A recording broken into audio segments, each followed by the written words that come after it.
by publishing this book, are you putting yourself out of business as That's a growth, good question. right? A go-to-market advisor, right? And Yeah. the enterprise SaaS sector that's under a lot of pressure right now with the generative AI. So let's take the two questions. Let's take them apart. I mean, Sure. I'm being, you know, a It's a bit great question. I asked protector, myself that question. right? Yeah. Yeah. Or My will it publisher asked this too. enable, right? Yeah. Yeah. So why put it Yeah. out there? You're putting yourself out of business or no? And Yeah, well, the way there's a couple of answers to this, thank you. couple of dimensions to this. The first is, a lot of the motivation to write this book was to get the word out. Like when I saw the consistency and how well the results sustain when companies run through this framework, I was like, oh my, why aren't we telling all of the CEOs that there's a way to go Yes. do this? Like, we know these activities. It's things like territory planning and quota Yes. setting and Yes. Yes. SLAs. And like, we know, people know the activities that need to happen.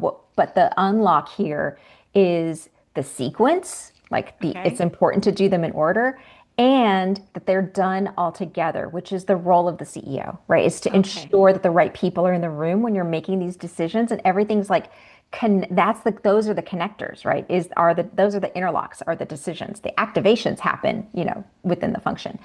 So Got it. I was passionate. Like we talk about purpose. The reason I Yes. was excited to be on this podcast is because this is very purposeful for me. It felt like, holy cow, look what I discovered under the pyramid. I got to tell the people. Like there's an easier way to do this. We don't have to bang our head against the wall to try Yes. and figure this out the hard way.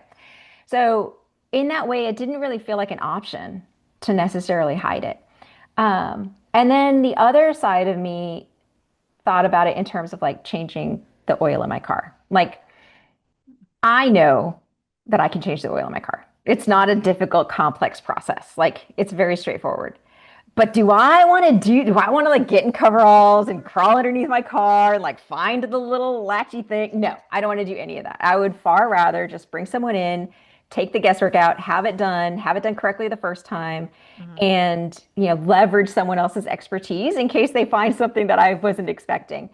So I feel like I'm still like when people leverage me to run through this, I'm still bringing a lot of value that you're not going to necessarily get out of the book. I mean, CEOs and firms hire me because of the pattern recognition and because I've seen these things play out enough times across different industries.